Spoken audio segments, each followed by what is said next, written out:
कांग्रेस देश भर में छात्रों की गूंज ये अभियान चला रही है क्योंकि नीट परीक्षा में जो पेपर लीक हुआ था उस मुद्दे को पूरे जोर शोर से उठा रही है। और इस सिलसिले में राहुल गांधी को 13 जुलाई को पटना भी जाना था, लेकिन बहरहाल वो दौरा जो है रद्द हो गया। वो देहरादून जाएंगे और वहीं राहुल गांधी लगातार विदेश दौरे पर रहे, जिसे लेकर बीजेपी लगातार एक बारी फिर से राहुल गांधी पर निशाना साध रही है। बात करने के लिए हमारे साथ बीजेपी के वरिष्ठ नेता और सांसद नरेश बंसल जी है। बंसल जी, सबसे पहले तो ये कि राहुल गांधी काफी लंबे वक्त तक विदेश दौरे पर रहे और बीजेपी लगातार उनके दौरे पर फिर से निशाना साध रही है, ऐसा क्यों है?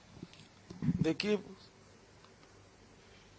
श्री राहुल गांधी एलओपी होने के बाद भी नेता प्रतिपक्ष की जो भूमिका होनी चाहिए उसका ठीक से निर्वहन नहीं कर रहे हैं। वो एक प्रकार से पार्ट टाइम पॉलिटिक्स कर रहे हैं। जब उनका मूड होता है वो विदेशों में रहते हैं, जब मूड होता है देश में आकर के कोई ना कोई नैरेटिव खड़ा करने की कोशिश करते हैं, लेकिन असफल हो जाते हैं, फिर विदेश चले जाते हैं।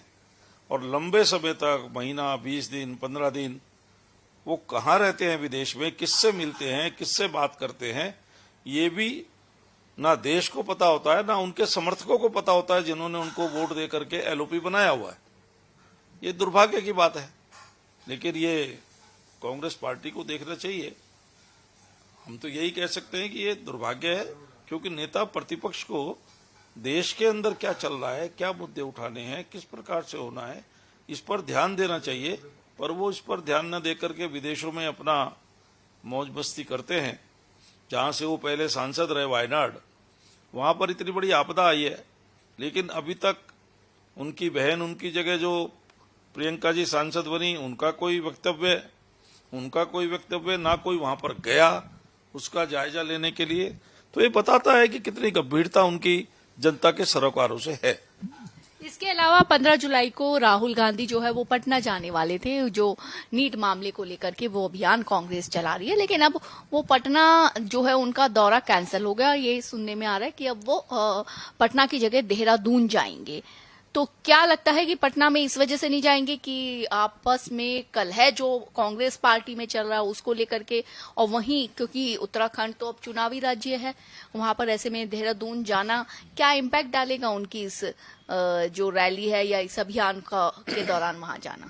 देखिए, पहले तो मैं आपकी ये दोनों बातों को स्पष्ट कर दूं कि वो पटना क्यों नहीं जा रहे, क्या वहां पार्टी में कलह है। तो पार्टी में कलह तो उत्तराखंड में भी जबरदस्त है। श्री राहुल गांधी का पिथौरागढ़ दौरा पहले कैंसिल हो चुका है। उसके बाद अभी पिछले दिनों पिथौरागढ़ में ही मंच पर ही उनकी पार्टी के जो लोगों की, जिस समय शैलजा जी गई वहां पर, उसमें आपस में उनकी नारेबाजी हुई, बरीगर्म हुआ। तो ये कांग्रेस के अंदर चल रहा है।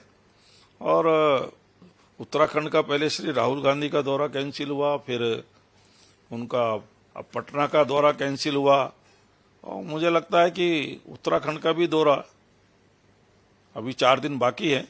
अंत समय में क्या होता है, ये जब होगा तब पता लगेगा। तो ऐसे में जब इधर आपने कहा कि पटना भी, उत्तराखंड में भी कलह सामने आ रहा है, कुछ दिनों पहले हरियाणा में भी आ रहा था, क्या लगता है कांग्रेस पार्टी और की स्थिति इस तरीके से है कि आंतरिक कलह जगह जगह है, लेकिन राहुल गांधी इस बीच विदेशी दौरे पर रहते हैं, पार्टी की तरफ ध्यान नहीं जा रहा, क्या लग रहा है अब? कांग्रेस पार्टी की स्थिति ऐसी है कि रोम जल रहा है, नीरो बंसी बजा रहा है। कांग्रेस में जगह जगह पर कलह है, आपस में पार्टी टूट रही है, पर समाधान करने वाला कोई नहीं है। नेतृत्व विहीन है, क्योंकि पंजाब में हम देख रहे हैं, हरियाणा में हम देख रहे हैं, बाकी राज्यों में हम देख रहे हैं, जबरदस्त कलह है, लेकिन समाधान करने के लिए श्री राहुल गांधी उपलब्ध नहीं है। वो विदेश में अपनी मौज मस्ती कर रहे हैं, तो उनकी कोई गंभीरता है नहीं। वो पार्ट टाइम पॉलिटिक्स कर रहे हैं, उसी का खामियाजा कांग्रेस को भुगतना पड़ रहा है। बिल्कुल। और ऐसे में जब आने वाले दिनों में कई राज्यों में चुनाव है, खासतौर से अगर पंजाब की और हरियाणा की बात करें, जहां पर आंतरिक कलह निकल करके जो है कांग्रेस का आया, वहां भी। भारत एक्सप्रेस से बात करने के लिए शुक्रिया। भारत एक्सप्रेस के लिए कैमरामैन धर्मेंद्र के साथ में कोमल शर्मा।